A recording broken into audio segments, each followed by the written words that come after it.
আবারও রাজ্য সরকারকে নিশানা করলেন দিলীপ ঘোষ। বাংলা চালাচ্ছে কোর্ট। রাজ্য সরকারকে নিশানা করলেন দিলীপ ঘোষ। বাংলায় সরকার রাজ্য না, কোর্ট চালায়। রামনবমী নিয়ে কোর্টের যে সিদ্ধান্তে পশ্চিমবঙ্গের সভা শোভাযাত্রা, সেই নিয়ে মন্তব্য করলেন বর্ধমান দুর্গাপুরের বিজেপি প্রার্থী। কি বলেছেন দিলীপ ঘোষ, শুনে নিন। পশ্চিমবাংলার সরকার রাজ্য চালায় না, কোর্ট চালায়। তাই যখন সমস্ত কিছুর ফয়সালা কোর্টের সিদ্ধান্তে হচ্ছে, এখানে সভা সমিতি হবে কিনা, এখানে শোভাযাত্রা হবে কিনা, পুজো পাঠ হবে কিনা, ছুটি কবে হবে, এসবই, এমনকি যে দুর্নীতি হচ্ছে সেটাও তদন্ত কোর্ট করছে। যারা বলছে বাংলাদেশে স্লোগান দিচ্ছে বা সব কিছু, এই সুপ্রিম কোর্ট মানব না, কি বলে আদালত মানব না, লোকসভা মানব না, নির্বাচন কমিশনকে মানব না, সেন্ট্রাল গভর্নমেন্টকে মানব না, সেন্ট্রাল ফোর্সকে মানব না, এজেন্সিকে মানব না, এই মানসিকতার কারণে এটা হচ্ছে। মানে যেটা ভারতের বাইরে একটা দেশ। আমাদের সঙ্গে এই মুহূর্তে রয়েছেন তৃণমূল নেতা জয়প্রকাশ মজুমদার। জয়প্রকাশ বাবু, আবারও রাজ্য সরকারকে নিশানা করলেন দিলীপ ঘোষ।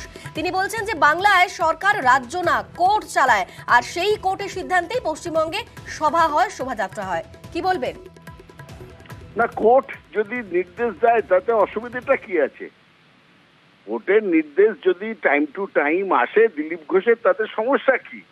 রাজ্য সরকার রাজ্য চালাচ্ছে, বারবার কোর্টের দ্বারস্থ হচ্ছেন বিজেপি তো হাইকোর্টের কাছে সব থেকে বেশি গেছে। সুতরাং কোর্টের নির্দেশ যদি মধ্যে আসে, এবং আমাদের গণতন্ত্রের তো একটা স্তম্ভ হচ্ছে জুডিশিয়ারি, এটা কেউ অস্বীকার করতে পারবে? দিলীপ ঘোষ করতে পারবেন?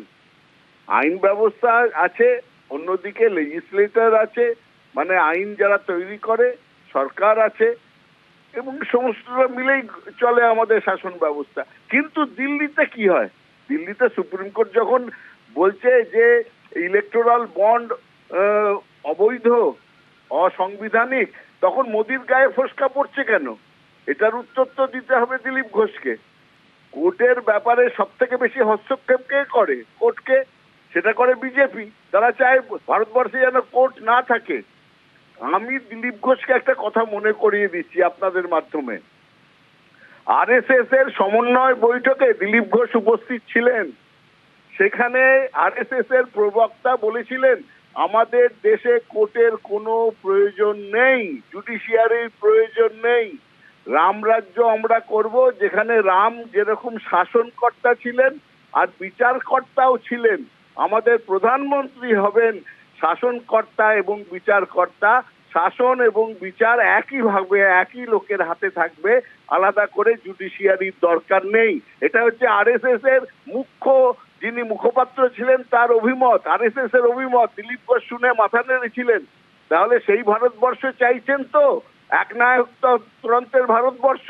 এই প্রশ্নটা আপনার মাধ্যমে আমি দিলীপ ঘোষকে করে রাখলাম। বেশ, ধন্যবাদ আপনাকে।